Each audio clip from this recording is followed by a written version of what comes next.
As you drive alone at night, focused on safely getting home, your headlights suddenly reveal something unexpected lurking in the shadows. What unfolds next will leave a lasting mark on your mind. Tonight, I'm sharing 11 true stories from individuals who faced their deepest fears on desolate, dark roads. These are not mere fiction. They are real-life encounters experienced by ordinary drivers, some of whom barely escaped with their lives.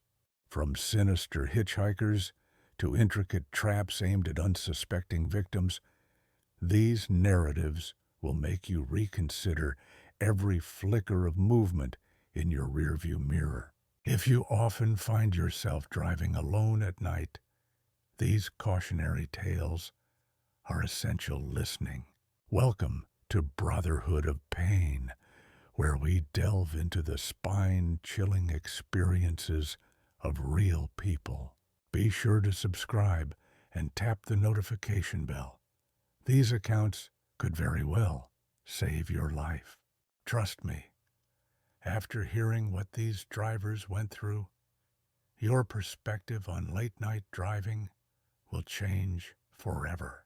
Let's kick things off with a story that will have you checking your back seat right away. I was 24, working as a software developer in Portland when my best friend Jake moved to a secluded house about an hour and a half outside the city.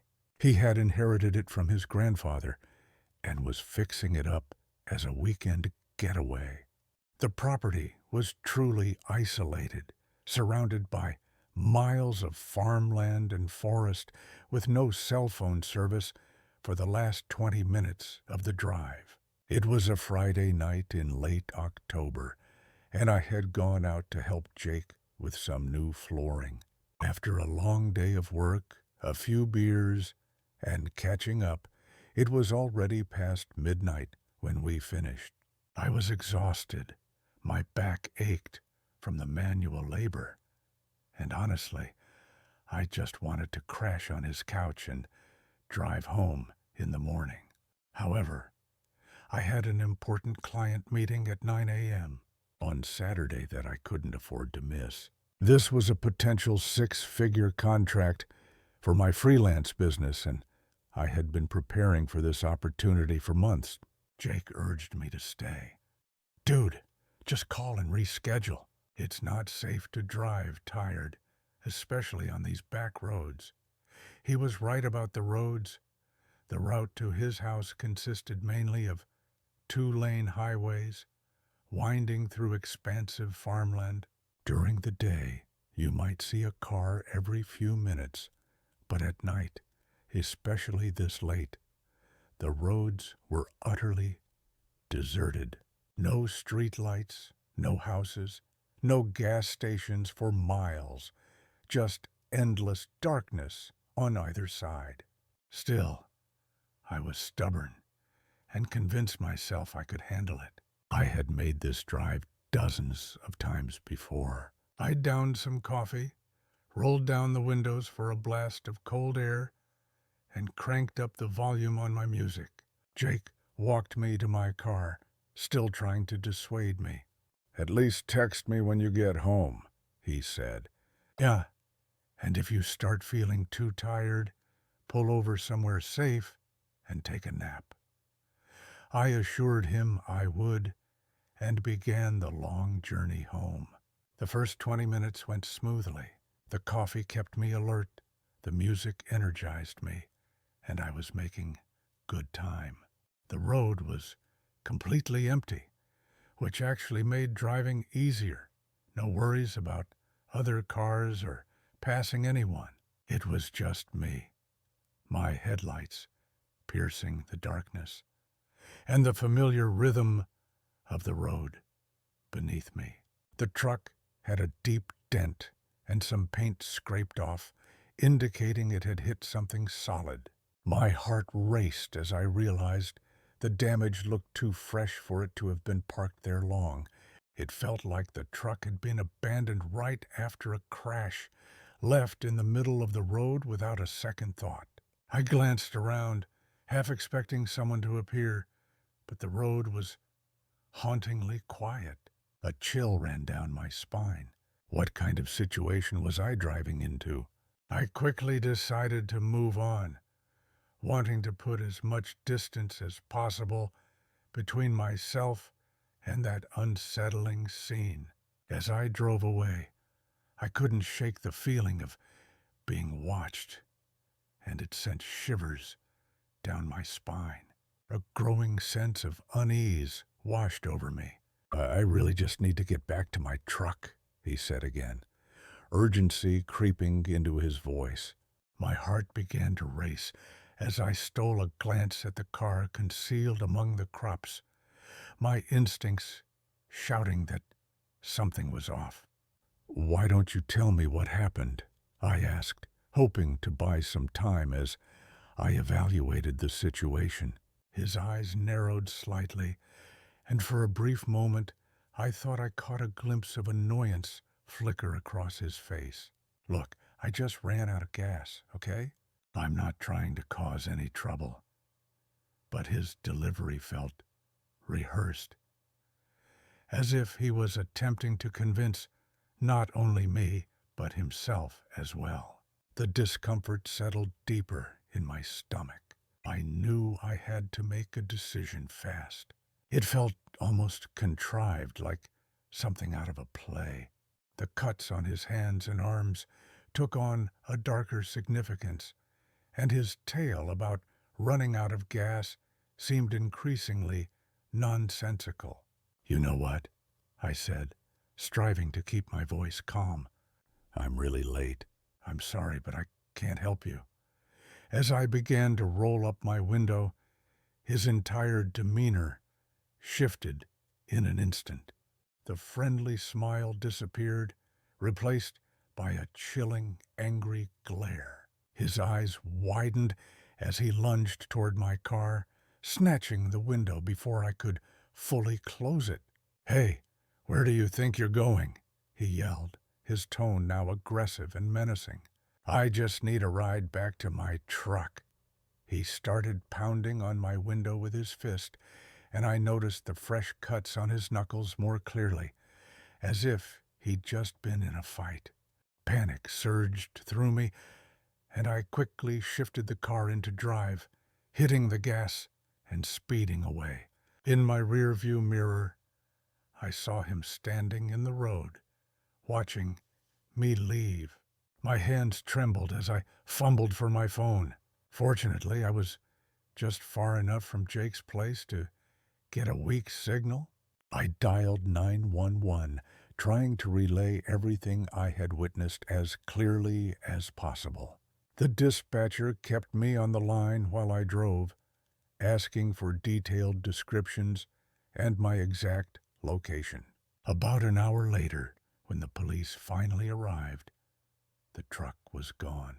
There was no trace of the man I had encountered, but the car I had seen in the field was still there. The officer I spoke with later revealed that the situation was far more grim than I had imagined.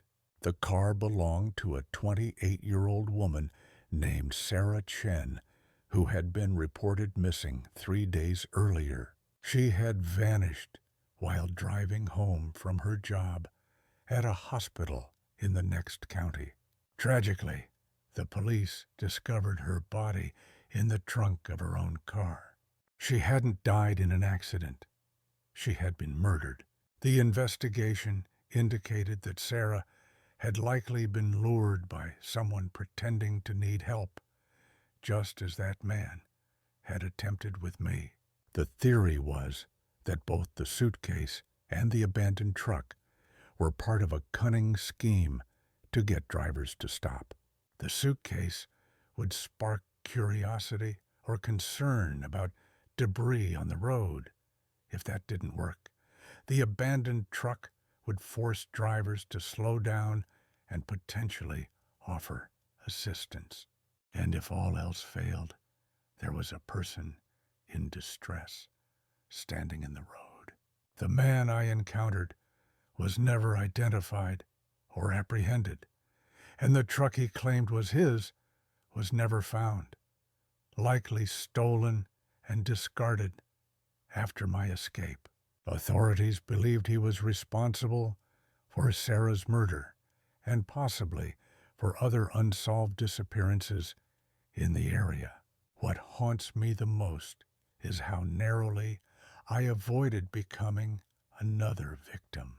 If I hadn't noticed that car in the field, or if I'd been a bit more trusting or tired, I might have offered him a ride, unwittingly putting myself in a vehicle with a killer, likely heading to some remote location where no one would ever find me.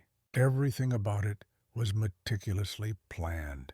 The suitcase to pique curiosity, the truck to necessitate interaction, and finally, a person feigning distress to invoke basic human compassion.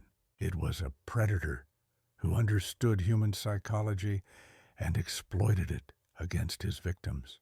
Sometimes I think about Sarah Chen and wonder what happened to her.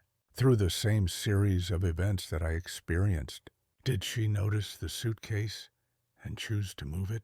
Did she pause to investigate the abandoned truck? Or did she encounter the man first, missing the other warning signs? The police informed me that my call likely saved other lives. They boosted patrols in the area and issued alerts about the tactics being employed. However, they also shared something that still sends chills down my spine. This wasn't the first time they had encountered such a complex setup. There were similar incidents in other states, indicating this might have been the work of someone who specifically targeted individuals on isolated roads. Since then, I've never driven those back roads alone at night again, and I've learned to trust my instincts when something feels off. Sometimes being cautious and standoffish can be a lifesaver. Sometimes the person asking for help isn't the victim, they're the predator. I'm 32 years old and have been driving trucks for about 8 years. I work for a mid-sized logistics company that manages deliveries throughout the Pacific Northwest. While it may not be the most glamorous job, it pays well, and I genuinely enjoy the solitude that comes with long-distance driving. There's a certain tranquility in being on the road, just you and the highway, witnessing the landscape shift as you travel from state to state. This particular incident occurred in December, just before Christmas. The weather had been quite erratic all week. One day it would be clear and dry, and the next we'd be dealing with snow or freezing rain. As a trucker, you learn to adapt to whatever challenges nature throws your way. But driving in winter always demands extra caution and focus. I had picked up a load in Seattle that needed to be delivered to a distribution center in Spokane. It was a routine run I had completed countless times before. The cargo wasn't anything extraordinary, just consumer electronics destined for retail stores to meet the holiday demand. I left Seattle around 6 p.m., intending to drive through the night and arrive in Spokane by morning. The initial hours passed without incident. Traffic was light once I cleared the city, and the roads were in good condition. I made solid time through the mountain passes, and by 11 p.m., I was ready for my first scheduled break. I pulled into a small truck stop named Mountain View Travel Plaza. It wasn't much to look at, just a basic building with restrooms, a small convenience store, and a few truck parking spaces, but it was clean, well lit, and served decent coffee. After parking my rig, I went inside to use the facilities and grab a cup of coffee. The place was relatively quiet, typical for a weeknight, with maybe 2 other trucks parked outside and a handful of cars belonging to late-night travelers. I purchased my coffee, used the restroom, and headed back outside. As I walked towards my truck, I noticed a man standing near the back of the building. The lighting was dim in that area, but I could make out his silhouette. He was leaning against the wall, seemingly staring in my direction. Initially, I thought he might just be taking a smoke break or on a phone call, but something about his posture felt unsettling. He wasn't moving, just standing there watching. I climbed back into my cab, took a moment to sip my coffee, and check my route. The truck stop had Wi-Fi, so I seized the opportunity to send a quick text to my wife, letting her know I was making good progress. As I sat there, I glanced back outside. As I made my way to the back of the building once more, I spotted the man still in the same spot, still gazing in my direction. My truck was the only one parked in that area of the lot, leaving him nothing else to focus on. The other vehicles were parked on the far side of the building, and there were no cars nearby. It felt strange, but I tried to convince myself it was nothing. Perhaps he was waiting for someone, or simply lost in thought. After finishing my coffee, I figured it was time to hit the road again. With another 4 hours of driving ahead, I wanted to stay on track. As I started the truck and left the parking lot, I glanced in my mirrors one last time. The man was still there, still watching me as I drove off. The highway ahead was completely deserted. It was past midnight, and most sensible folks were tucked in at home. A light snow was beginning to fall, just enough to make the road slick, but not dangerous.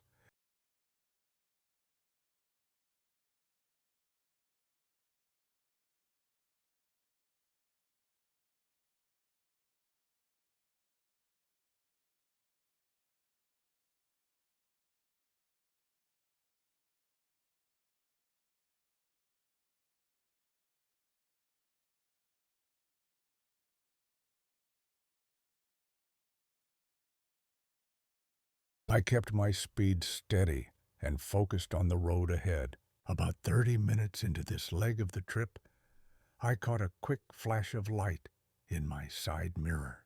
It was just a brief glint, like a reflection or something metallic. I kept checking my mirrors, expecting to see another vehicle approaching from behind, but the road was dark. I figured it was probably just a road reflector or a piece of debris catching my headlights at the right angle. Winter roads are notorious for that stuff. Broken glass, tire fragments, and loose reflective markers. I shrugged it off and continued on my way. As the snow intensified, I slowed down even more. Visibility was dropping, and I needed to navigate the curves and hills with caution. For the next hour, I was entirely focused on the road, barely noticing anything else. Then I saw that flash of light again, this time more distinctly. It was definitely coming from directly behind my trailer, resembling the reflection of headlights.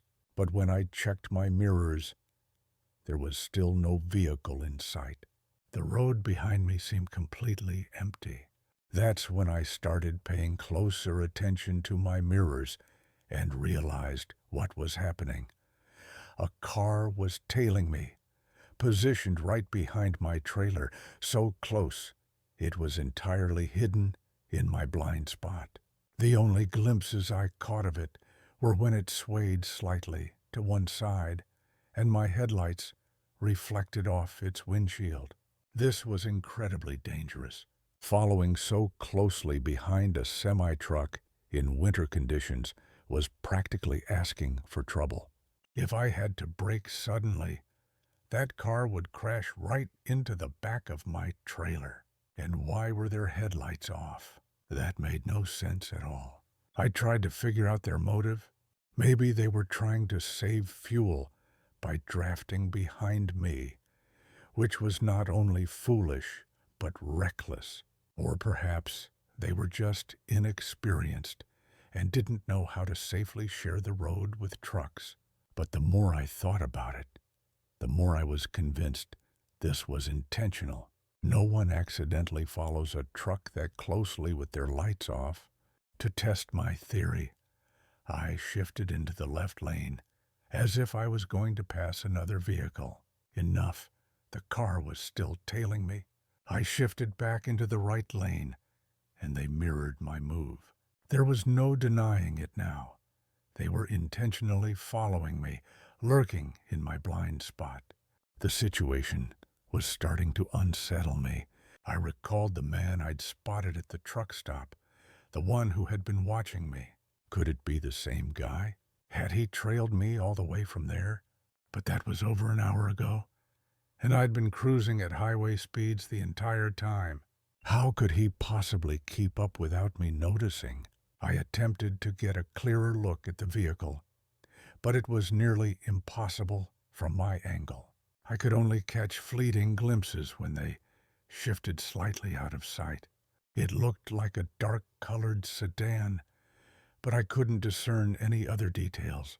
I thought about calling the police, but I hesitated. What would I say? A car was following me.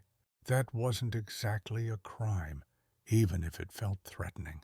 Plus, I was in the middle of nowhere, and any law enforcement response would take a while.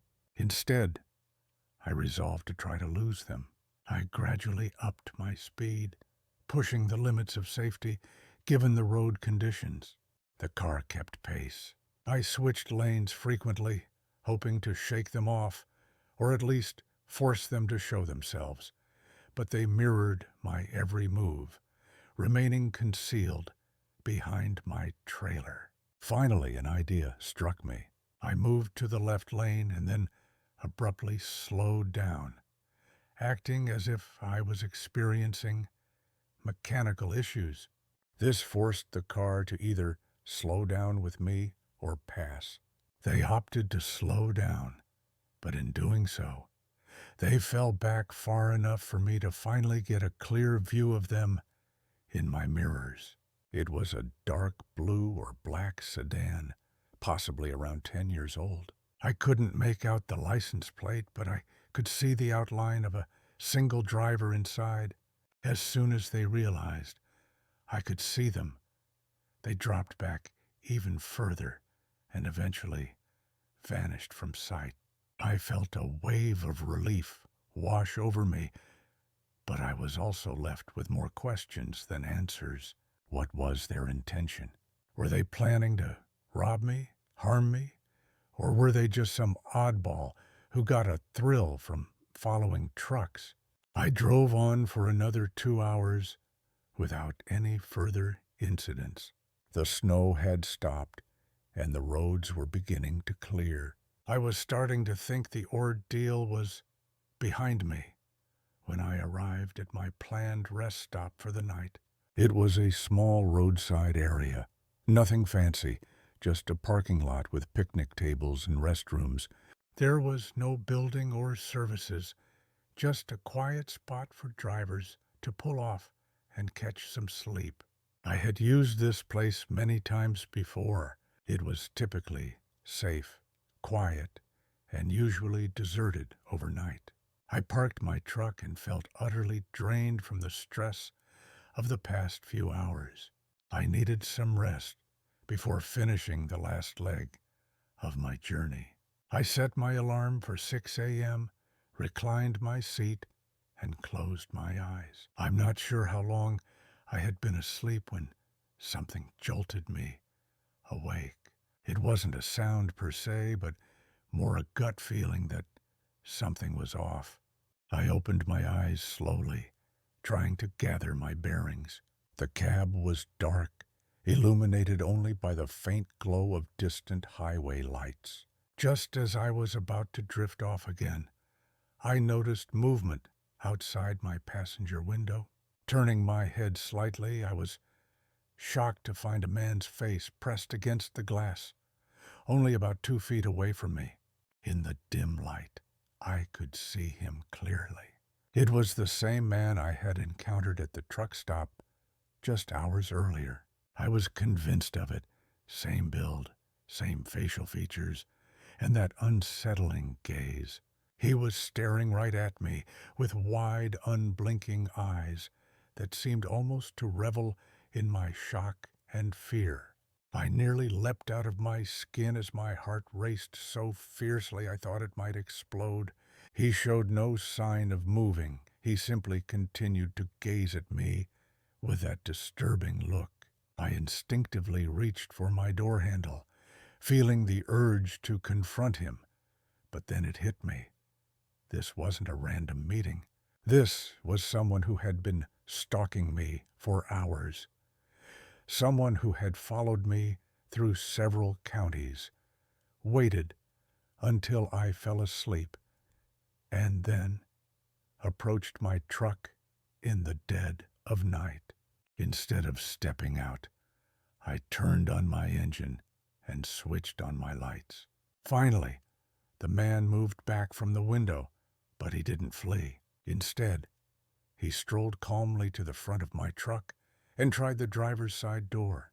When he found it locked, he made his way to the passenger side and then wandered around to the back of the trailer, seemingly searching for another way in. In a panic, I grabbed my CB radio and called for help on the emergency channel. Within minutes, I heard a car engine revving nearby. I scanned the area and spotted headlights flickering in the distance. It was the same car that had been tailing me earlier, parked behind a cluster of trees at the edge of the rest area. The vehicle sped off quickly, but not before I caught a glimpse of it and noted part of the license plate number. I stayed connected to the radio with other truckers until a state trooper arrived about 20 minutes later. I recounted everything that had transpired, from the man at the truck stop to the stalking on the highway, and finally the confrontation at the rest area. The trooper took my report seriously and issued a B alert for the car. He also reached out to the truck stop, requesting their security footage. Unfortunately, the car was never located, and the man remained unidentified. However, the investigation uncovered something alarming. The truck stop's cameras showed that he had been watching me the entire time I was there, waiting for over an hour before I even arrived. As soon as I left, he jumped in his car and followed me. The police suspected this wasn't a random encounter. They believed he might be specifically targeting truck drivers, potentially looking to rob them or steal their cargo. His prolonged stalking and the way he approached my truck while I was asleep indicated something far more sinister than mere harassment. I never discovered his ultimate intention, and frankly, I'm relieved I didn't. This experience taught me to trust my instincts and to take unusual behavior seriously, even if it seems benign. That man at the truck stop wasn't just passing time. He was hunting.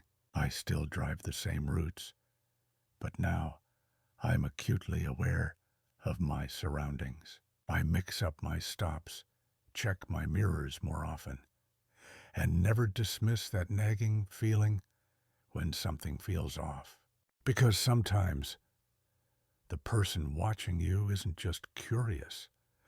They're plotting something truly terrible. At 16, I landed my first real job at Tony's Pizza, a cozy family-run restaurant in my hometown of Cedar Falls.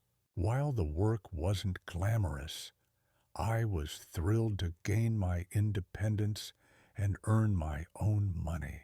After 6 months of doing prep work in the kitchen and assisting with orders during peak times, I was eager to take on delivery shifts.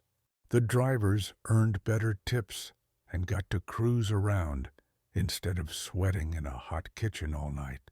The only hitch, I didn't own a car. My parents had agreed to help me buy one if I could save half the cost myself.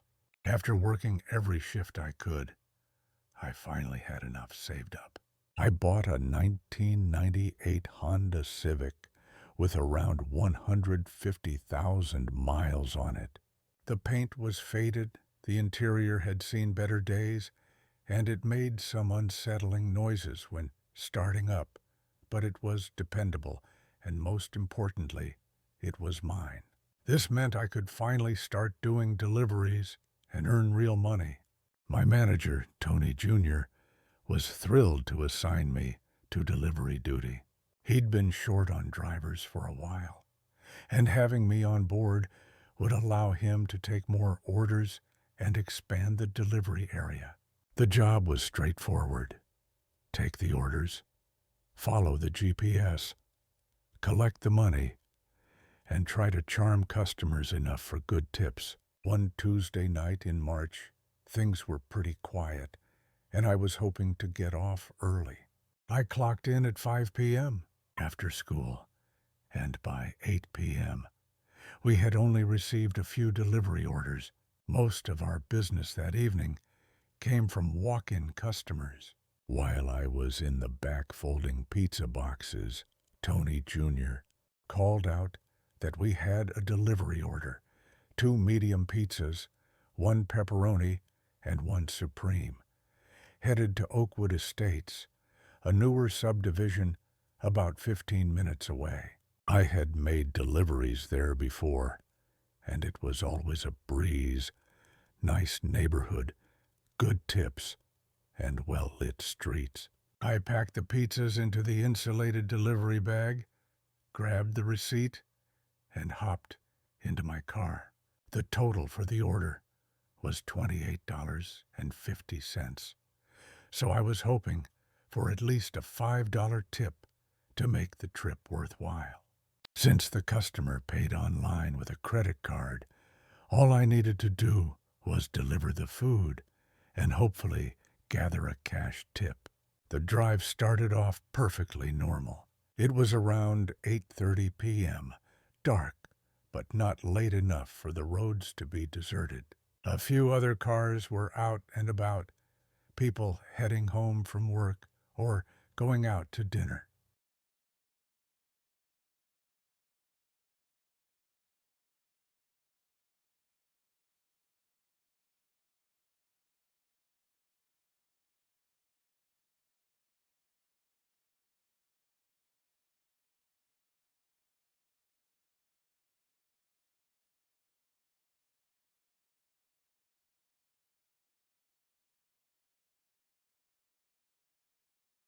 I had my favorite playlist going, looking forward to an easy delivery. 5 minutes into the drive, I noticed a dark-colored sedan, maybe a Toyota or Honda, pulling out from a side street behind me. At first, I didn't think much of it. It's a free country after all. However, as I continued toward the subdivision, the car remained right behind me. When I turned left onto Maple Street, it turned left too. When I made a right onto Oak Avenue, it followed suit. By the time I neared the entrance to Oakwood Estates, I started to wonder if it was just a coincidence. After all, it was entirely possible someone else was heading to the same neighborhood. Oakwood Estates was a favored spot for young families, and there were 100 houses in the neighborhood, so the odds of another driver heading to the same area weren't that low. I turned into the subdivision and glanced in my rearview mirror. Sure enough, the headlights of a sedan appeared behind me moments later. I started to pay more attention. The subdivision had multiple streets branching off from the main road, so if this was just a coincidence, the car would likely turn off soon for its own destination. I followed my GPS deeper into the neighborhood. The homes here were relatively new, built within the last decade, featuring well-kept lawns and two-car garages. It was the kind of place young professionals and growing families moved to for good schools and safe streets. The sedan remained behind me. I made another turn, then another, sticking to the GPS directions towards my delivery address. Each time, the sedan mirrored my moves. I was starting to feel a bit uneasy, but I tried to stay logical. Perhaps they were lost and thought I knew the way. Maybe they were visiting someone nearby and weren't familiar with the layout. Finally, my GPS announced that I had arrived. I pulled up to the house and checked the address on my receipt. 1247 Birch Lane. This was definitely the right spot. I glanced in my rearview mirror and saw the sedan slow as it passed by the house before continuing down the street. A wave of relief washed over me. It was just a coincidence after all. They were probably heading to visit someone a few blocks over, or maybe just cutting through to get somewhere else. I was overreacting. I grabbed the pizza bag and walked to the front door. The house was a lovely two-story colonial with a well-lit porch. Lights glowed inside, which was promising. There's nothing worse than delivering to a house where everyone is asleep and you have to wake them up. I rang the doorbell and waited. After about 30 seconds, I heard footsteps inside and saw a light flicker on in the hallway. The door opened to reveal a woman in her early 30s, wearing a bathrobe and looking like she was about to turn in for the night. "Hi, I have a pizza delivery for this address," I said, checking the receipt to confirm I was in the right place. The woman looked perplexed. "I'm sorry, but I didn't order any pizza." "Are you sure you've got the right address?" I double-checked the receipt. 1247 Birch Lane, right? 2 medium pizzas, 1 pepperoni, and 1 supreme. She shook her head. "No, I definitely didn't order anything. I was just about to go to bed." "You must have the wrong house." This was odd. I had been delivering for a few months, and I'd never encountered an entirely wrong address. Mistakes usually involved just a number or two, but this woman seemed genuinely confused and a bit annoyed at being disturbed. "I'm really sorry about this," I said. "Let me call the restaurant to find out what happened." I took out my phone to call Tony Jr., but then I hit a snag. The customer had paid online with a credit card, so I didn't have a direct number to reach them, and the online ordering system occasionally had glitches that mixed up or incorrectly entered addresses. "Don't worry about it," the woman reassured me. "These things happen. I hope you sort it out." She shut the door, leaving me on the porch with 2 pizzas and no clue where they were meant to go. Frustrated and a bit humiliated, I headed back to my car. Sorting this out was going to be a hassle, and I probably wouldn't see a tip for the trouble. As I neared my Honda, something icy gripped me. The sedan that had been tailing me was parked right behind, blocking my way. Its headlights were off, but I could see exhaust puffing from the tailpipe, indicating the engine was still running. I halted, trying to think. Maybe the occupants lived nearby and were just parking on the street. Or perhaps they were visiting someone and parked behind me by chance. Yet, something about it felt off. I stood there for about 30 seconds, waiting for someone to exit the car or for it to move. Nothing happened. The car remained still, idling, with someone inside, watching me intently. I decided to get into my car and see what would unfold. If I started my engine and backed up, they might realize they were in my way and move aside. I opened my door, set the pizzas on the passenger seat, and turned the engine on. Still, the sedan didn't budge. I shifted into reverse and backed up a bit, hoping to signal my need to exit. The sedan remained motionless. Panic began to creep in. This wasn't just a coincidence. Someone had intentionally followed me here and was now blocking my escape. I contemplated my options. I could get out and ask them to move, but that meant approaching strangers who had been tailing me. I could honk my horn, but that might disturb the entire neighborhood, and I wasn't keen on causing a scene if this turned out to be a misunderstanding.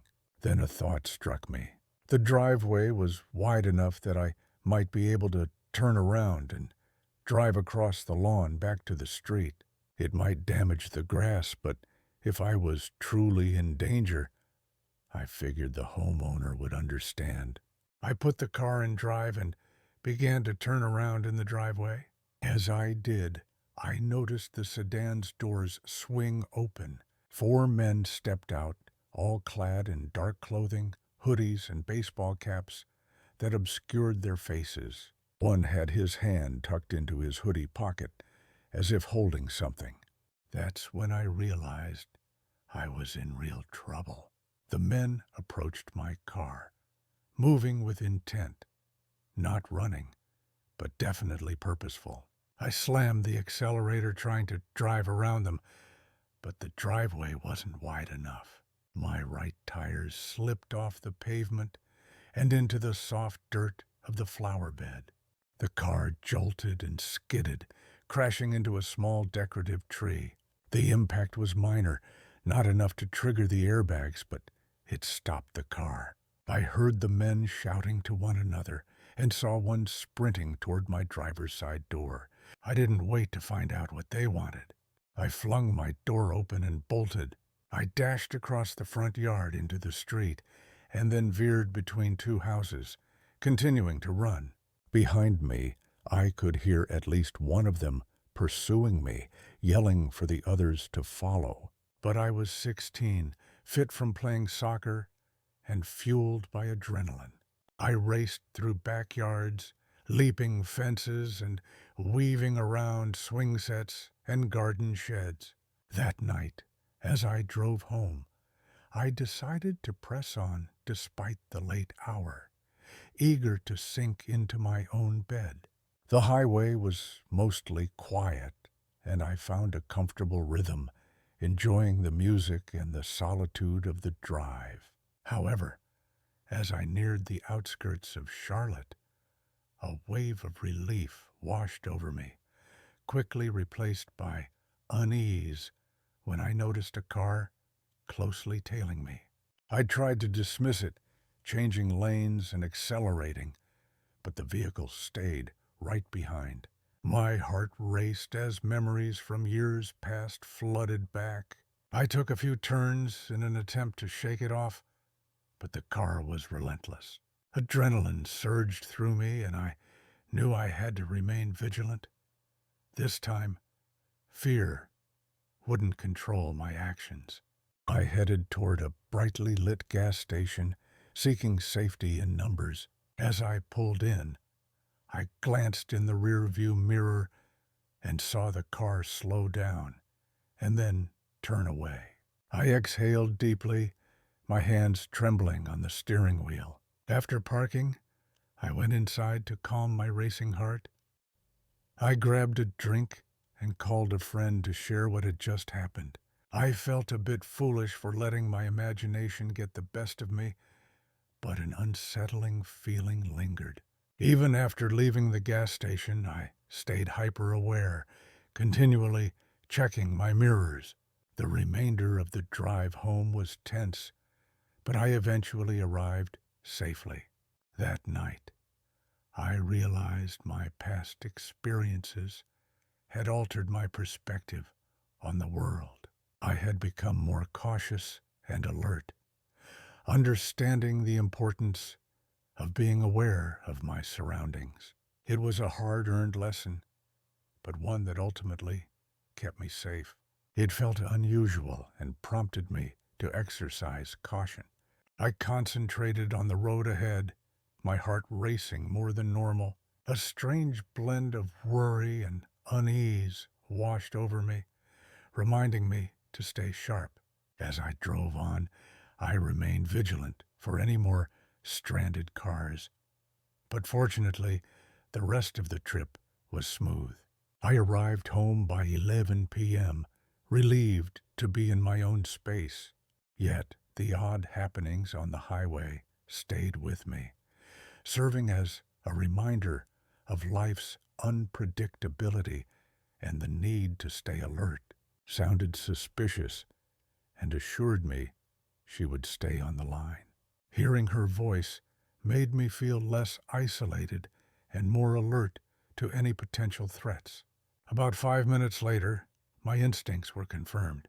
I spotted a fourth stranded vehicle ahead, a minivan with its hazard lights flashing. However, this time, instead of just one or two people seeking help, there were 4 men gathered around the van. They weren't dressed like a family in distress. All were in dark clothing, strategically positioned around the vehicle. As I drew closer, one of them stepped into the travel lane, waving his arms wildly to force me to stop. The others moved to block both shoulders of the road, making it tough for me to maneuver around them. Something's definitely off, I told my wife. Well, there are 4 guys trying to block the road. Don't stop, she urged immediately. Get out of there. I swerved into the left lane and accelerated past them. In my headlights, I could see them clearly. They weren't just motorists in need. They were angry young men upset that I hadn't halted. One even sprinted after my car for a few steps, shouting something I couldn't make out over the engine noise.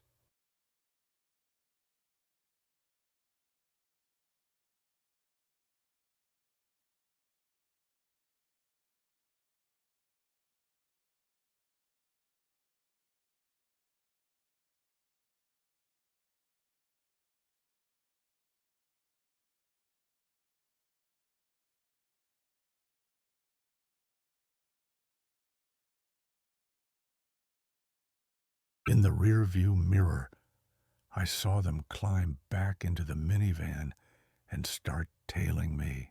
They're following me now, I said to my wife, attempting to keep my voice steady. But the van is chasing me. How fast are you going? She asked. About 80, and I'm going to speed up. I pushed my car to 90 miles per hour, then 95. The minivan kept up for a few miles before eventually trailing off and disappearing from sight. Either they'd given up or realized that a high-speed chase on the interstate was too risky. I stayed on the phone with my wife for the remainder of the drive, and I didn't come across any more stranded vehicles.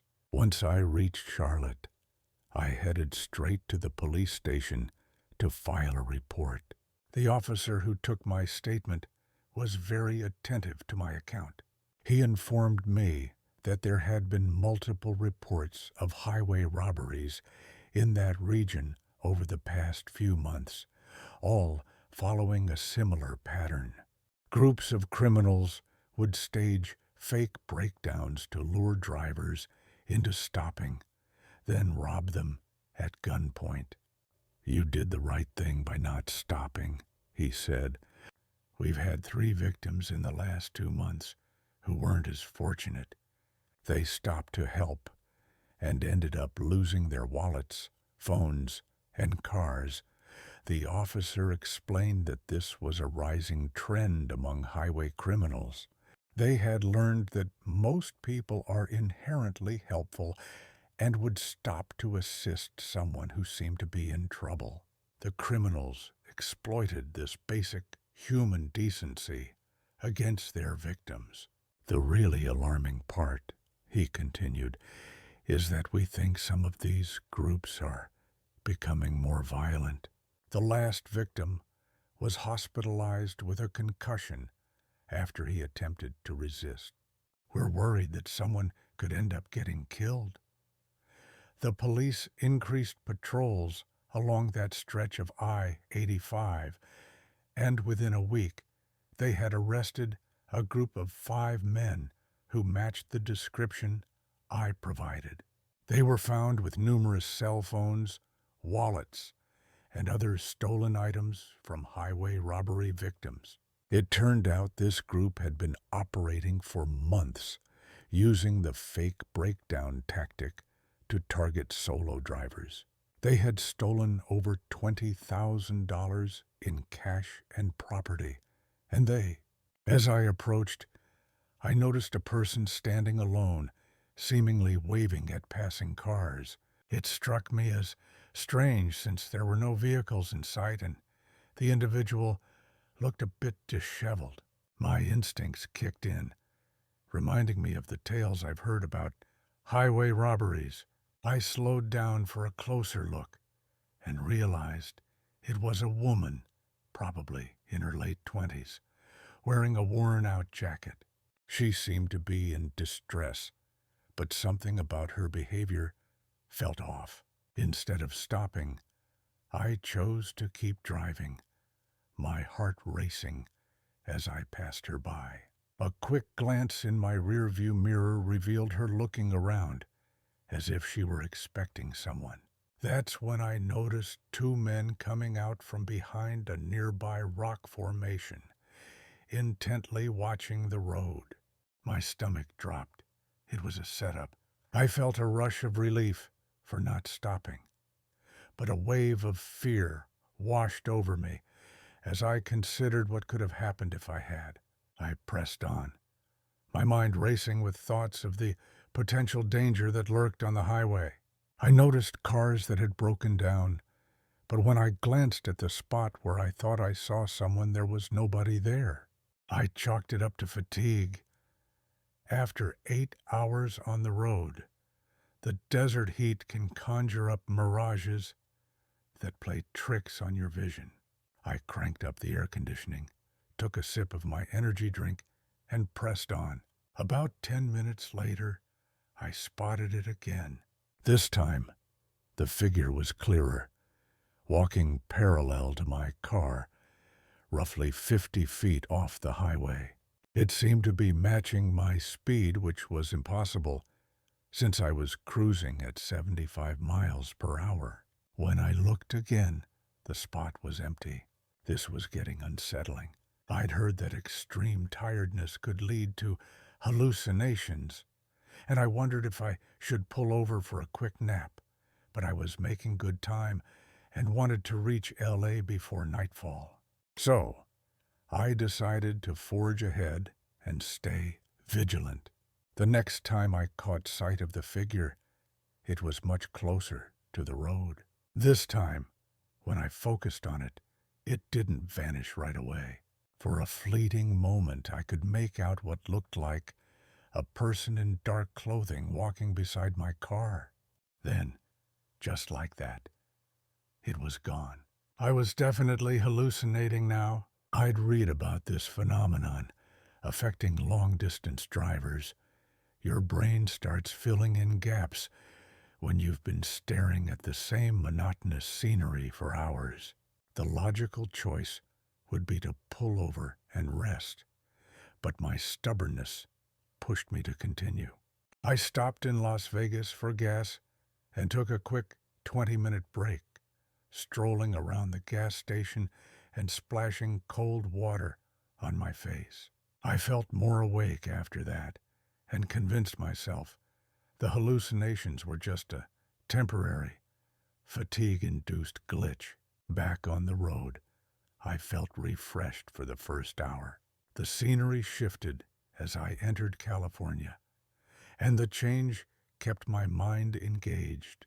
But as the sun dipped below the horizon and darkness enveloped the desert, the figure reappeared, now just 20 feet from my car, clearly keeping pace with me. I could see it in my peripheral vision, a person in dark clothing walking steadily. When I turned to look directly at it, it faded, but didn't fully disappear. Fear gripped me. This wasn't just fatigue. Something was seriously off with my perception. I thought about pulling over to call someone, but I was in the middle of nowhere with no cell service, and the nearest town was likely 50 miles away. I opted to keep driving, but decided to be extra cautious. I slowed down to 65 miles per hour and kept both hands firmly on the wheel, trying to ignore the figure that lingered in my peripheral vision like a shadow. As I neared Barstow, California, I needed to refuel again. I pulled into a brightly lit truck stop, relieved to be around other people and some normalcy. I filled my tank and headed inside to grab another energy drink and use the restroom. While inside, I struck up a chat with the cashier, a warm, older woman who seemed familiar with all the regulars. "You look tired, honey," she said. How far are you driving tonight?" "Just to L.A., I replied. "But I've been seeing things on the road. I think I need to take a break." Her expression changed. Right away, I noticed something unsettling, like a figure walking alongside my car. I knew it wasn't real, yet it sent chills down my spine. The woman in the diner looked at me seriously and asked what the figure looked like. I described it. A shadowy figure in dark clothing, moving purposefully, always matching my speed. She nodded with a grim expression. "You're not the first to mention that," she said. "We have drivers come in here about once a month who report seeing the same thing, especially on that stretch of highway between Vegas and here." "Is it a common hallucination?" I asked, feeling a bit relieved. "Maybe," she replied, "or it could be something else. There was a hitchhiker killed on that road about 10 years ago in a hit and run that was never solved. Some believe his spirit still roams the highway. I wasn't one to believe in ghosts, but her story was disconcerting. Regardless of whether it was a hallucination or something supernatural, I realized I wasn't alone in this experience. I ordered a large coffee and decided to power through to L.A. With only about 2 hours of driving left, I thought I could manage it as long as I stayed focused and didn't let the figure distract me. Once back on the highway, the figure appeared almost instantly, but knowing that others had seen it too made me feel less frightened and more intrigued. I tried to catch a better glimpse without taking my eyes off the road. It appeared to be a man in his 30s, dressed in a denim jacket and jeans, with dark hair and a slight limp, as if he had been injured. He never turned to look at my car. He just kept walking parallel to the highway with a steady, determined stride. As I neared the outskirts of L.A., the figure began to fade away. By the time I reached the city limits, it had vanished completely. I continued to my hotel without seeing it again.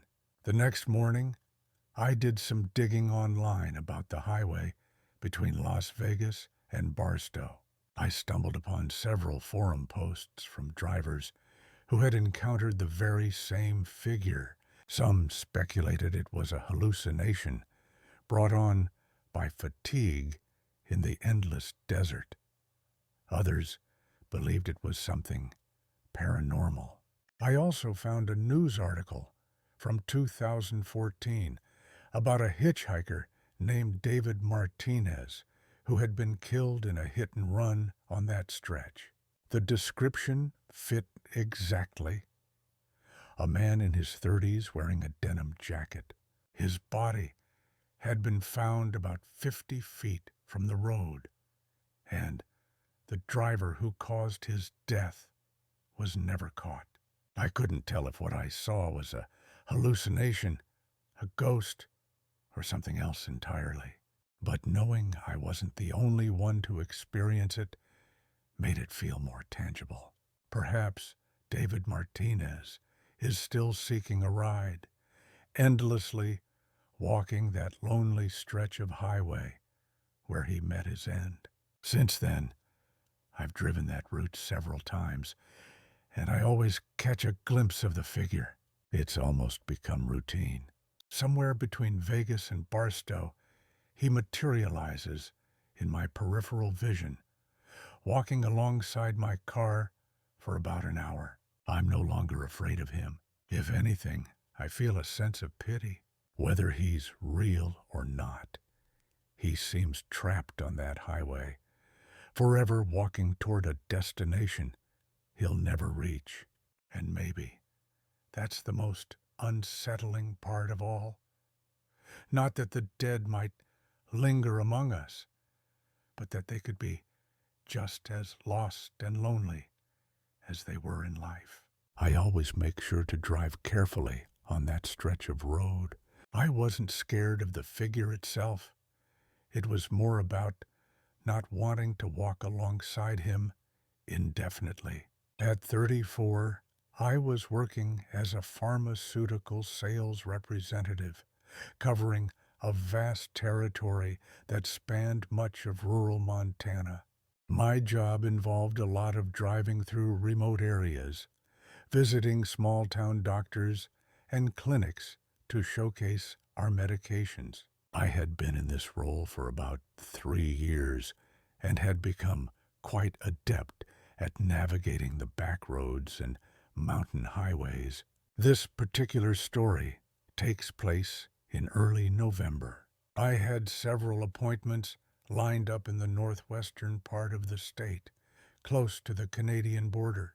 Since I only visited that area a couple of times a year, I wasn't as familiar with the roads compared to other parts of my territory. I had just wrapped up my last appointment in a small town called Shelby around 4 p.m. My plan was to head to Great Falls for the night, where I had a hotel booked, and then travel to Billings the following morning for more meetings. The drive from Shelby to Great Falls should have taken about 2 hours on Highway 2, a route I was familiar with. However, as I was leaving Shelby, I noticed a section of Highway 2 had been shut down due to construction. Detour signs guided traffic onto a series of county roads that would eventually lead back to the main highway. I had faced similar situations before, and while detours were frustrating, they were usually clearly marked and easy to follow. I followed the detour signs for about 20 minutes, driving through the classic Montana landscape of rolling hills, scattered ranches, and the occasional small town. The roads were paved but narrow, clearly not built for heavy traffic. I passed a few other vehicles also navigating the detour, which gave me confidence I was on the right track. Then I reached a fork in the road where the detour signs seemed to end. There was no guidance on which direction to take to reconnect with Highway 2. I pulled over to check my GPS, but the signal was weak and the map wouldn't load properly. This was a common issue in rural Montana, where cell towers were few and far between, leading to spotty GPS coverage. I decided to take the road that appeared to head toward Great Falls, thinking I could always turn back if needed. The road remained paved and seemed recently maintained, so I assumed it was a legitimate route. For the first half hour, everything seemed fine. The road meandered through beautiful countryside, offering views of distant mountains and expansive open spaces. I passed a few farmhouses and ranch entrances, signs of typical rural life. However, as time went on, the road began to worsen.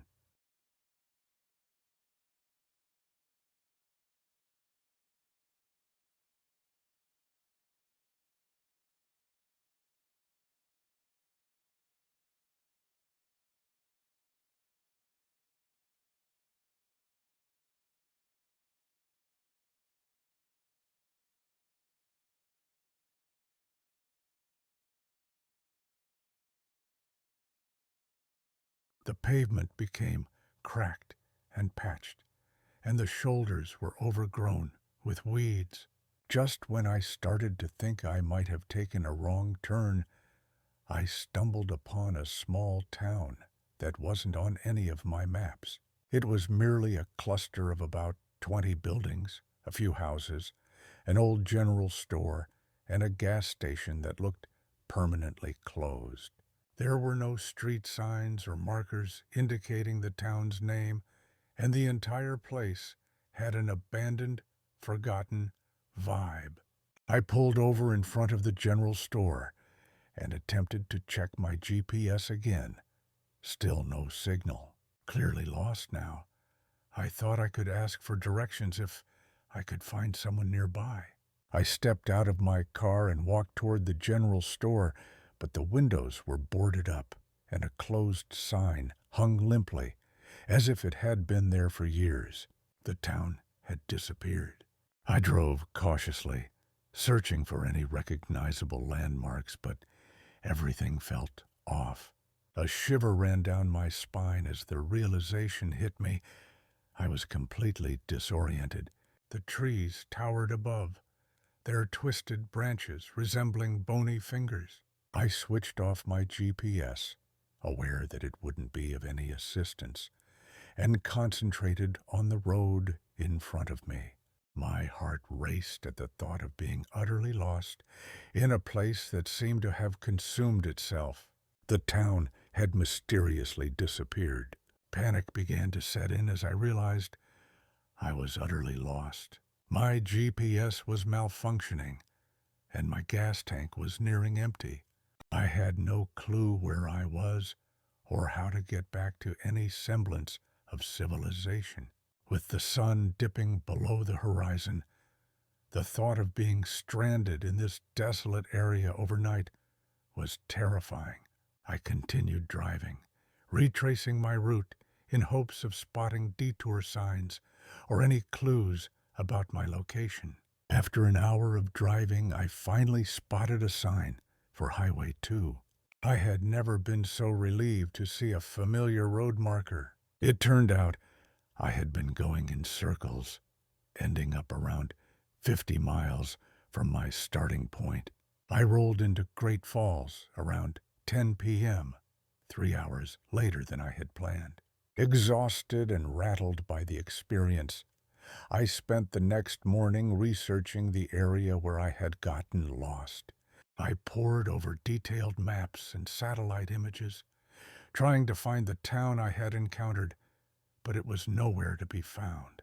Every map confirmed that there was no town in that vicinity, just empty fields and abandoned mining claims.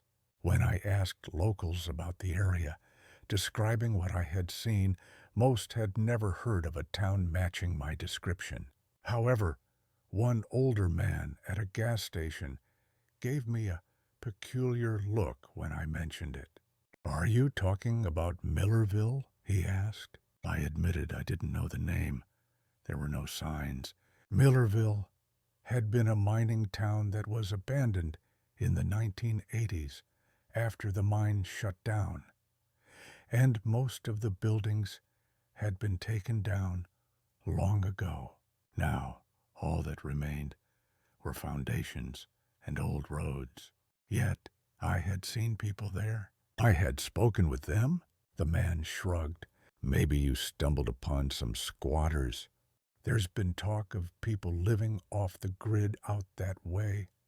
Definitely not the sort you'd want to encounter alone. While that explanation made some sense, it didn't clarify why the town had vanished when I drove back through, nor did it explain why my GPS failed in that specific area. I never truly figured out what happened that day. Perhaps I had come across a hidden community that preferred to remain undiscovered. Maybe the stress and confusion of being lost distorted my perception, or there might have been something even stranger at play. What I do know is that I vowed never to take another unmarked detour in rural Montana.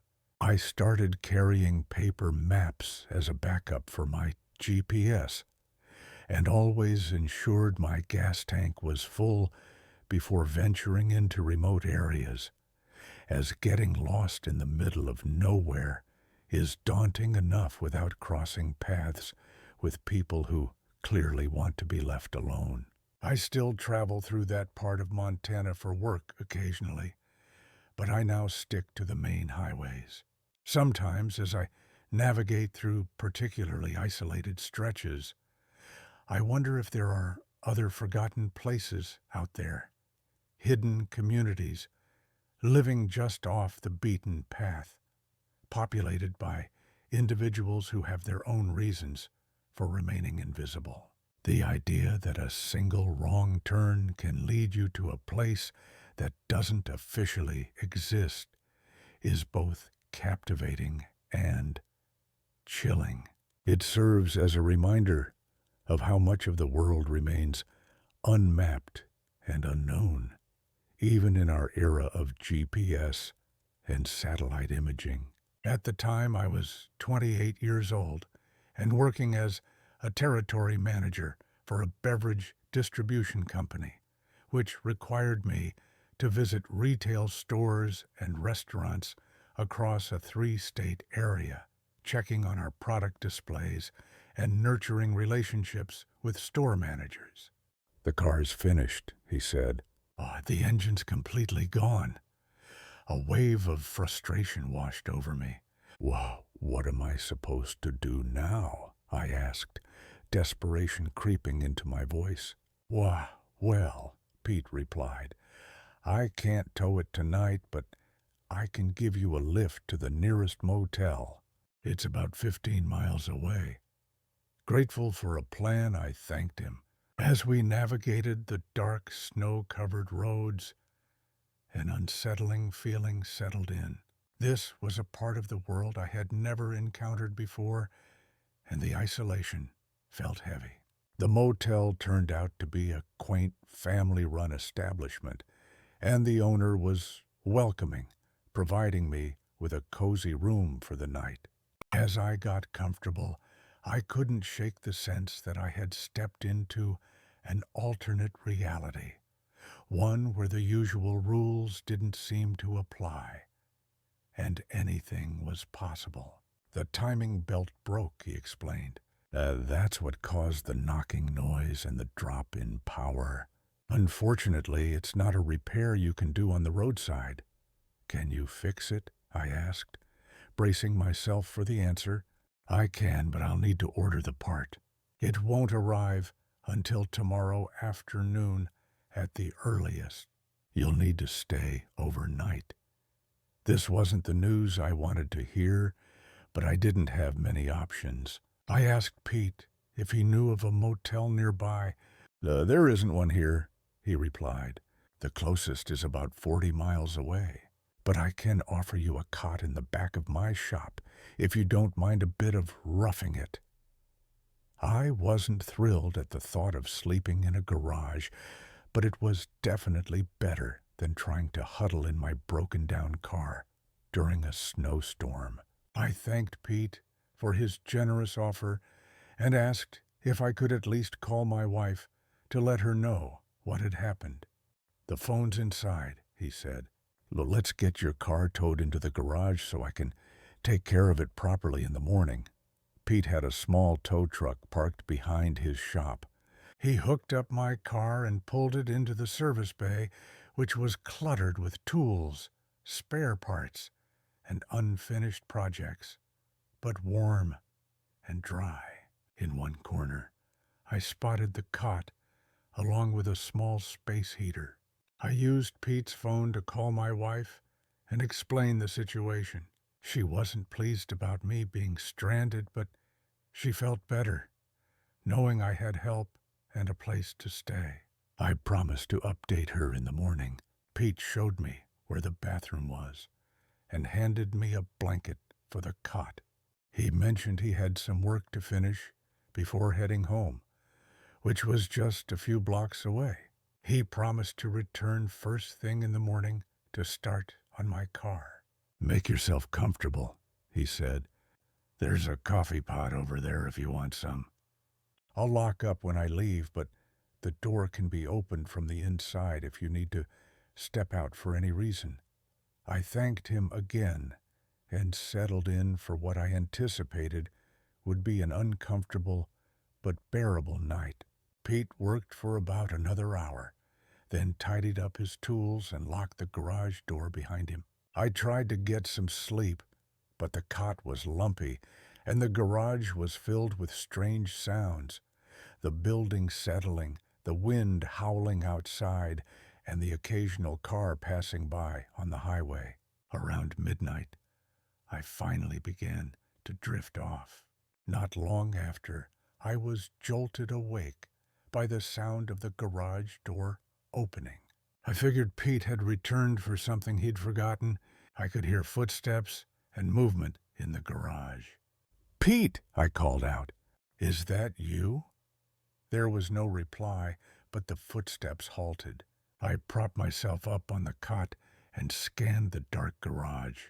The only light came from the small space heater, casting a faint red glow. I couldn't see anyone, yet I had an unsettling feeling that I wasn't alone. "Hello?" I called again. This time I heard a voice, but it wasn't Pete's. It was a woman's voice, filled with distress. "Help me," she pleaded. "Please help me." I got up from the cot and flicked on the overhead lights. The garage was empty aside from my car and Pete's tools, but the voice continued to echo in my ears. "Where are you?" I shouted. "I'm in the trunk," the voice responded. My heart raced. I glanced over at my car, but the trunk was firmly shut, and there was no way anyone could be inside it. As I wandered through the garage, peering behind machinery and into shadowy corners, I quickly realized I was utterly alone. "Please," the voice echoed once more, "don't let him hurt me." It seemed to emanate from all around me, as if it were everywhere and nowhere simultaneously. A wave of panic washed over me. Was I experiencing some sort of breakdown or hallucination? Yet the voice felt so vivid, so filled with desperation. Against my better judgment, I decided to check my car's trunk, fully aware it was locked, and I had the only key. When I pried it open, a wave of nausea hit me. Inside lay a collection of women's clothing, a dress, shoes, and a purse. None of it was mine, and it looked like it had been there for some time. I grabbed the purse and opened it, revealing a driver's license belonging to a woman named Jennifer Walsh. She was 24 years old and lived about 50 miles away. Along with the license, there was a cell phone, some cash, and credit cards. I attempted to power on the phone, but the battery was dead. A chilling realization crept in. I might be in grave danger. Pete wasn't just a friendly mechanic. He was someone who had committed a horrific act against this woman, and now I was ensnared in his garage. I tried opening the garage door, but it was locked from the outside. Searching for another escape, I discovered that the only other door led to Pete's office, which was also secured. I was trapped, and Pete would return in the morning. The rest of the night was spent scouring the garage for clues or a way out. In a toolbox, I stumbled upon more unsettling evidence, jewelry that clearly belonged to various women, and photographs I dared not examine too closely. When morning broke, I heard Pete's truck pull into the lot. I quickly returned everything to its place and pretended to be asleep on the cot. He entered, whistling and acting as if nothing was amiss. "Morning," he greeted cheerfully. "Did you sleep well?" "Sure," I replied, feigning innocence. "Any updates on that part for my car?" "It should arrive this afternoon," he said. "Why not stroll down to the diner and grab some breakfast?" "They open at 7 o'clock. I seized his suggestion, relieved for the chance to escape the garage and seek help. At the diner, I asked to use the phone and called the police, reporting the items I had discovered in my car and providing them with Pete's address. The police arrived within an hour and apprehended Pete at his garage. It turned out he had been drugging travelers whose cars he repaired, only to rob and murder them. My car hadn't truly broken down. He had sabotaged it when I wasn't looking with a device that could disable the engine from a distance. The investigation revealed that Pete had claimed at least 6 victims over the past 3 years, unfortunate travelers who broke down in his town.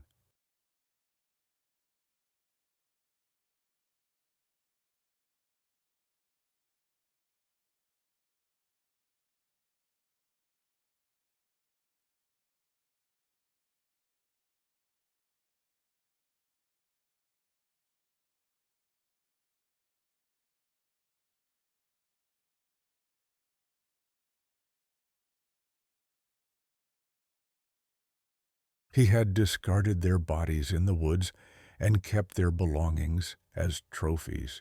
I never learned the identity of the voice I heard that night, but law enforcement informed me that Jennifer Walsh was among Pete's victims. Her body was discovered buried behind his garage, alongside the remains of 5 others. I still wonder if what I heard was real or merely my instinct sensing danger. But I'm thankful for whatever warned me. Without that evidence, I could have easily become Pete's 7th victim.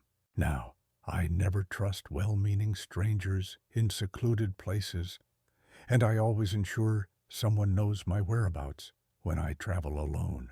Because sometimes the person offering you help can be the last one you should trust. I was 31, working as a regional manager for a chain of sporting goods stores covering parts of Texas, Oklahoma, and Arkansas. This meant I spent a lot of time on the highways, traveling between cities. I had been in the role for about 4 years and had driven those routes countless times without any issues. It was a Wednesday evening in August when things took a turn. After finishing a store visit in Dallas, I was heading back to my home base in Little Rock, Arkansas, a 5-hour drive mostly along Interstate 30, a route I knew by heart. I left Dallas around 4 p.m., hoping to be home by 9 p.m. The first couple of hours went smoothly. Traffic was moderate, the weather was clear, and I was making good progress. I stopped in Marshall, Texas, for gas and a quick dinner, getting back on the highway around 6:30 p.m. About an hour east of Marshall, I noticed a white pickup truck that seemed to be keeping pace with me. It wasn't unusual for drivers to find a comfortable speed on long highway trips, but after about 20 minutes, I realized the truck was staying exactly parallel, about a quarter mile behind in the next lane. To test my theory, I sped up slightly. So did the truck. When I slowed down, it slowed down too. It was definitely following me, but I couldn't figure out the reason. Perhaps the driver was just using me as a sort of pace car, letting me watch for any speed traps while maintaining a safe distance. Then, about 10 minutes later, I spotted a dark SUV ahead of me, positioned perfectly to my right and matching my speed as well. Suddenly, I felt uneasy. This seemed far too coordinated to be a coincidence. I decided to change lanes to see what would happen. The SUV immediately moved to block my path, while the pickup truck closed the gap behind me. They were clearly working together. Just a few minutes later, two more vehicles joined the mix. Another pickup truck on my left and a sedan directly behind me. I was now completely surrounded, with four vehicles maintaining the same speed and formation around my car. I tried to speed up to break free, but the vehicles ahead of me matched my speed, preventing any chance of passing them. When I attempted to slow down, the cars behind me closed in, making it impossible to fall back. I felt trapped in the middle of a moving convoy. My heart raced as I tried to make sense of the situation. This was clearly a coordinated effort involving multiple people and vehicles, but what did they want? Were they planning to rob me or force me off the road? I had no idea, but I knew I was in serious danger. I attempted to get a glimpse of the other drivers, but the windows of all four vehicles were tinted, obscuring any view inside. The vehicles appeared ordinary, typical trucks and SUVs you'd see anywhere in Texas. Nothing distinctive that would be easy to identify later. We continued like this for about 15 minutes, maintaining our formation at exactly 65 miles per hour. I tried to call 911 on my cell phone, but I struggled to get a clear signal while driving. Each time I managed to connect, the call would drop. Before I could explain what was happening, I spotted a sign for an upcoming exit with a truck stop. In a split-second decision, I swerved toward the exit ramp, hoping to catch them off guard and make my escape before they could react. I stayed in the left lane right until the last moment, then cut sharply across 3 lanes of traffic toward the off-ramp. It was a risky move, but desperation fueled my actions. The convoy reacted instantly. The pickup truck behind me attempted to follow, but I had surprised them, and they couldn't make the turn safely. The SUV ahead had to slam on its brakes to avoid colliding with other cars. For a brief moment, it seemed my plan had worked. However, as I reached the truck stop, I noticed that one vehicle, a sedan, had managed to follow me off the highway, pulling into the parking lot right behind me. I drove straight to the entrance of the main building, where bright lights and a crowd of people made me feel safer. I parked as close to the entrance as I could and rushed inside. The truck stop buzzed with travelers and truckers, giving me a sense of security amid the crowd. I quickly found a security guard and explained my situation. He seemed doubtful at first, but when we looked outside, we spotted the sedan idling at the edge of the lot. The guard promptly called the police while I stayed inside. By the time the officers arrived, The sedan had vanished. Still, they took my report seriously, especially when I described the coordinated nature of the convoy. They informed me that it sounded like a human trafficking operation where criminals target solo travelers on highways to drag them to isolated locations. The investigation revealed that there had been several similar incidents reported along that stretch of Interstate 30 in recent months. The police suspected it was an organized group using multiple vehicles to surround and control their targets, forcing them off the highway to remote areas where they could be robbed or worse. I never found out what fate awaited me had I not escaped, but the police told me that several people had gone missing on that highway recently. My quick thinking and the risky maneuver to take the exit likely saved my life. I still drive that route for work, but I'm now much more vigilant.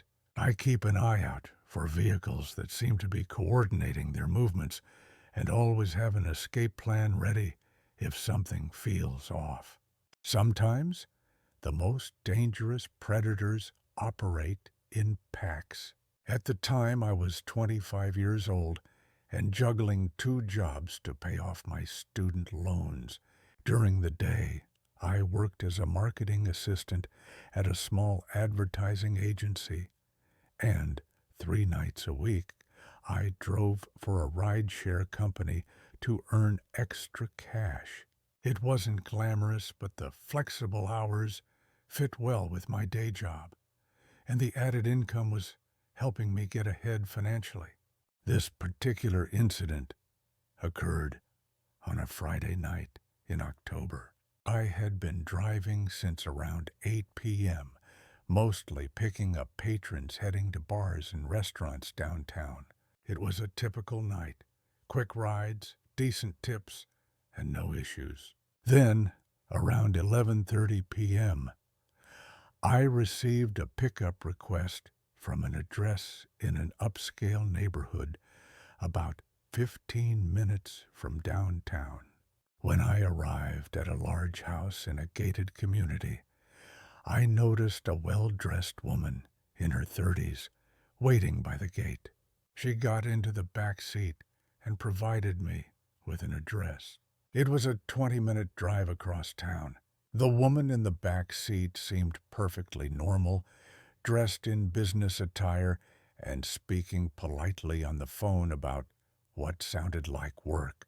About 5 minutes into the trip, she asked me to make a quick stop to pick up a friend, a common request, as passengers often added stops through the app. She directed me to a convenience store in a less affluent area. When we arrived, a man in his 40s, wearing jeans and a baseball cap, climbed into the front seat. They greeted each other casually, and he thanked me for the ride. "Just continue to the original address," the woman instructed from the back. I updated the app with the new passenger and continued on. The two chatted quietly, and everything felt routine. But 10 minutes later, I realized we were going the wrong way. "Excuse me," I said. "I think we missed the turn for your destination. The GPS shows we were supposed to turn back there." "Oh, we changed our minds," she replied. "We want to go somewhere else. Just keep driving straight." This made me uneasy. While passengers could change their destination, they were supposed to update it in the app so I could see the new route and estimate the fare. When I asked for the new address, she was vague. "Just keep going for now," she said. "Oh, we'll let you know where to turn." My nerves began to spike. We were driving through an industrial area with dim lighting and little traffic. Not exactly a place people typically wanted to be late at night, especially those from gated communities. "I really need a specific address," I insisted. "The app requires it for insurance." The man in the front seat turned to me, his tone now hostile. "Just drive where we tell you to drive," he said. I glanced in the rearview mirror and noticed the woman was no longer on her phone. Her cold stare sent chills down my spine. This wasn't just a simple change of plans. Something was seriously off. "Look, I think there's been a misunderstanding," I said, trying to keep calm. I need to end this ride and take you back to where I picked you up." "No," the man said with authority. "Yeah, you're going to keep driving." That's when I noticed his hand tucked inside his jacket, as if he was gripping something. The woman leaned forward, and from my peripheral vision, I saw she had something in her hand as well. The realization hit me. I was being kidnapped. They had used the rideshare app to lure me into their trap, and now they were taking me somewhere against my will. I had no idea what their intentions were, but I knew they weren't good. As we approached a red light, I made a split-second decision. Instead of stopping, I slammed the accelerator and ran the light, swerving into the brightly lit parking lot of a 24-hour gas station filled with customers. "What are you doing?" the man shouted. I braked hard in front of the store entrance, threw the car into park, and before they could react, I leaped out and dashed into the gas station yelling for help. The clerk immediately called the police while I hid behind the counter. From my vantage point by the window, I spotted my car still parked in the lot, but I couldn't determine if the passengers were still inside. When the police arrived a few minutes later, they discovered that both passengers had vanished. It appeared they had fled on foot, leaving behind a purse and a wallet containing counterfeit IDs. Thankfully, my car was unharmed, but the police uncovered zip ties and duct tape in the back seat, items that hadn't been there when my shift began. The investigation uncovered a disturbing plot aimed at rideshare drivers. The criminals would request rides using stolen credit cards and fake profiles, then abduct the drivers and steal their vehicles, with some drivers never being seen again. The authorities informed me that the upscale neighborhood pickup had been a calculated trap. The woman had been loitering outside a house where she didn't live, likely waiting for the real residents to leave for the evening. The entire scheme was meticulously designed to create a sense of safety for me. That night, I decided to quit driving for the rideshare company. The extra cash wasn't worth the peril of being targeted by criminals who had learned to take advantage of the system. Although the company later introduced enhanced safety measures, I had already found alternative ways to boost my income. What lingers in my mind is the thought of what might have happened if I hadn't run that red light. The zip ties and duct tape hinted at a plan to restrain me, likely to steal my car, and perhaps something even worse. Knowing they had done this before made me think of other drivers who might not have been as lucky or quick-witted as I was. I still use rideshare services occasionally, but I'm now acutely aware of the dangers that drivers face. They find themselves alone with strangers in their cars, often late at night, and heading to unfamiliar places. It's a role that demands constant vigilance and the ability to trust your instincts when something feels off. Sometimes the most dangerous passengers are the ones who initially appear completely ordinary. At 27, I was working as a traveling nurse, which entailed a lot of driving between various hospitals and medical facilities across the Midwest. While it was a challenging job, I relished the diversity and the chance to assist different communities. The downside was the relentless travel, often spending hours behind the wheel by myself. This particular incident occurred on a Sunday evening in September.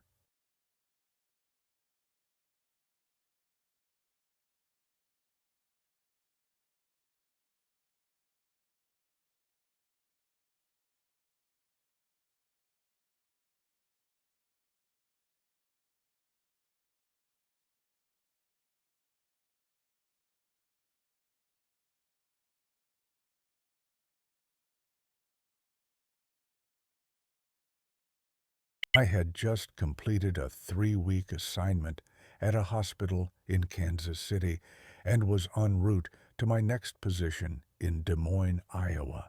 The journey was about 4 hours long, and I had left around 6 p.m., aiming to arrive by 10 p.m. to settle in before starting work Monday morning. The drive began normally. I-35 North was a familiar route, and I knew all the usual stops along the way. By 8:30 p.m., I was making good progress and decided to pull over at a rest area roughly halfway to my destination. I needed a restroom break and wanted to stretch my legs after sitting in the car for over 2 hours. The rest stop was a basic highway facility featuring a small building with restrooms and vending machines, surrounded by a parking lot and a few picnic tables. It was well lit, but not overly crowded.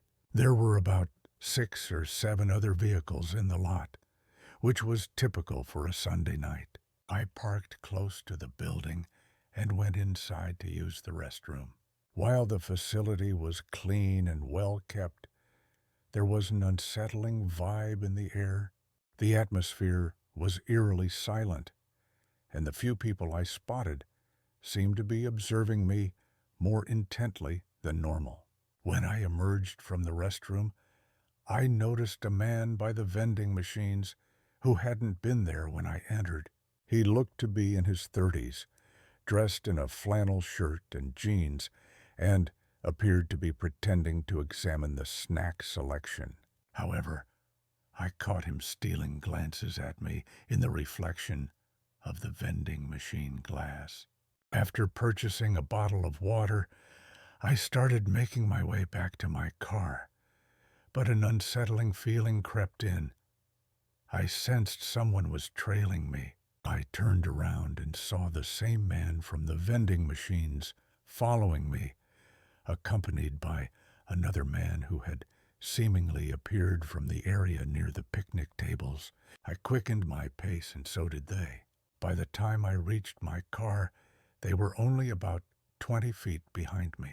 My hands trembled as I fumbled with my keys, struggling to unlock the door quickly. But in my nervousness, I dropped them. As I bent down to retrieve my keys, I heard one of the men call out, "Excuse me, miss."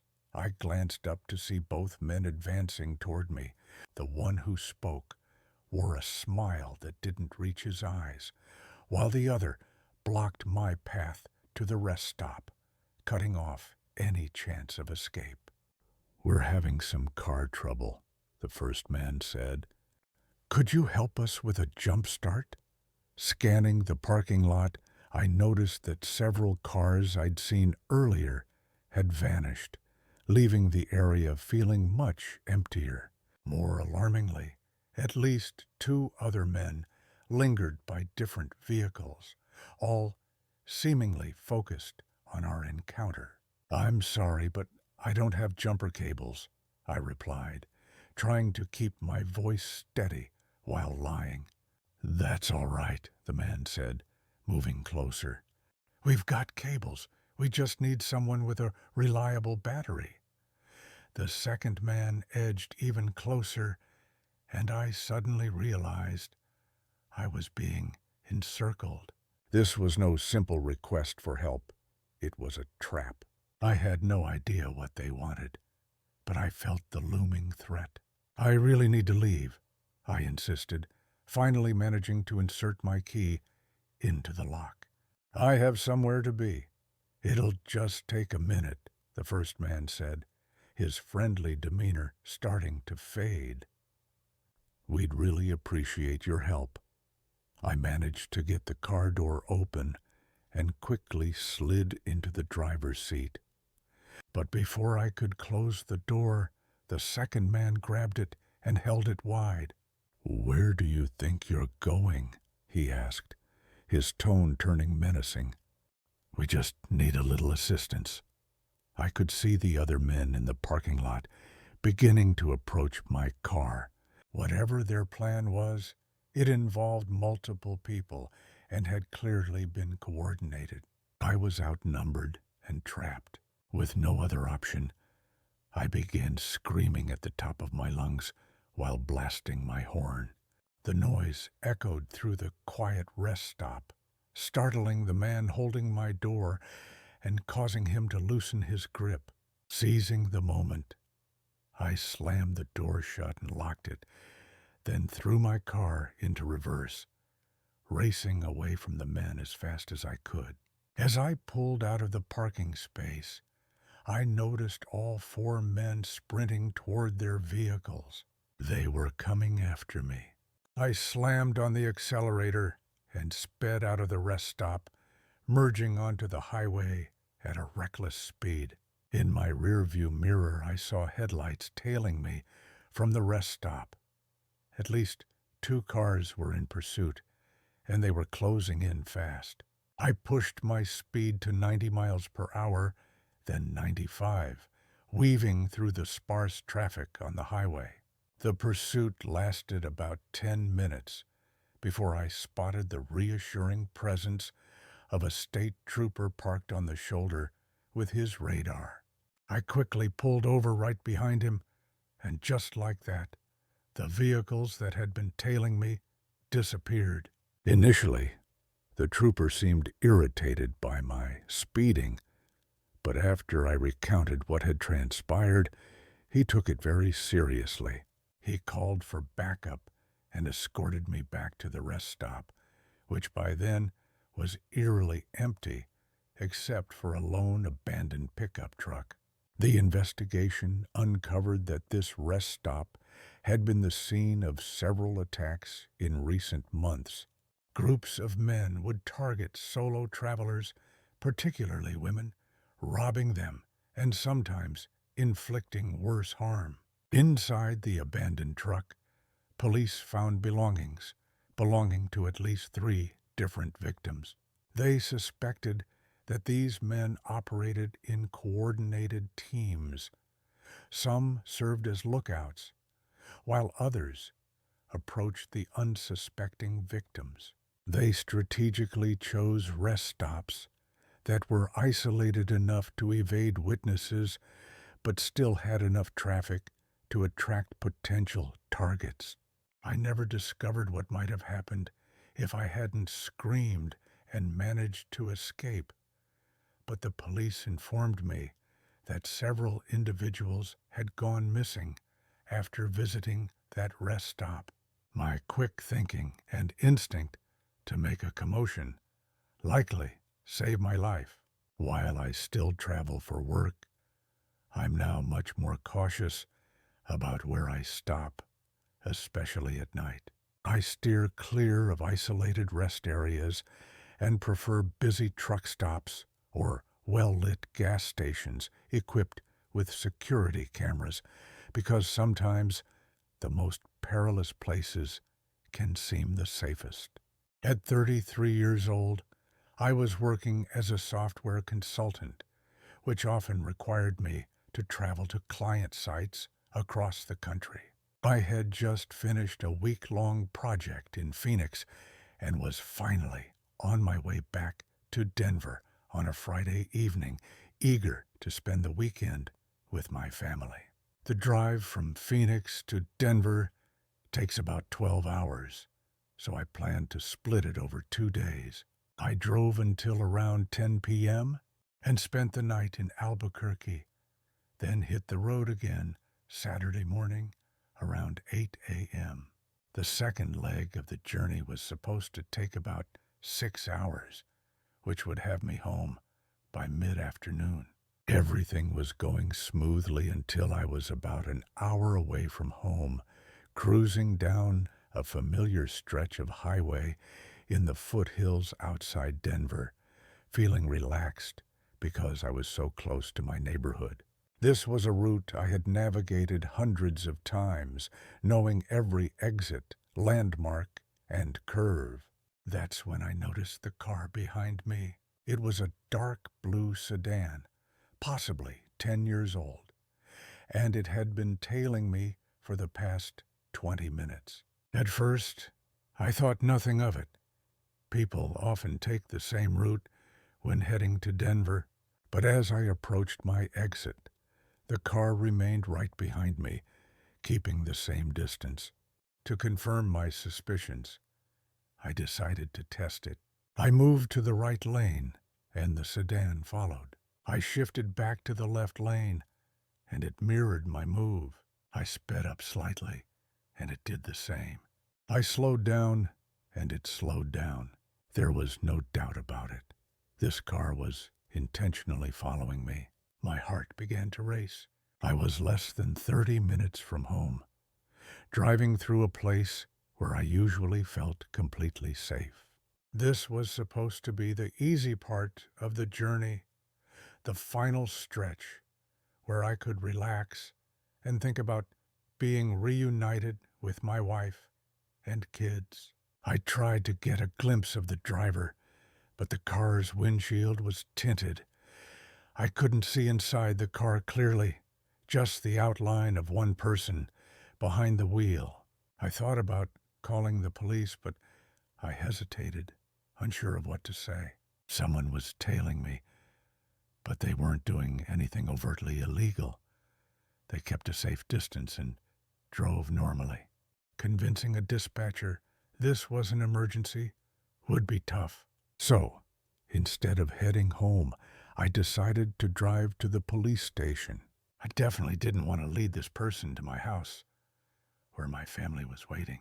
I took the exit for downtown Denver and aimed for the main police station. The sedan followed me off the highway, and that's when my fear escalated. This car had been behind me for over 30 minutes, maneuvering through lane changes and turns, and now it was trailing me into the city. This felt deliberate, more like stalking than coincidence. As I navigated downtown Denver, I made a series of unnecessary turns to see if the car would keep following. It did. No matter where I went, the sedan remained right behind me.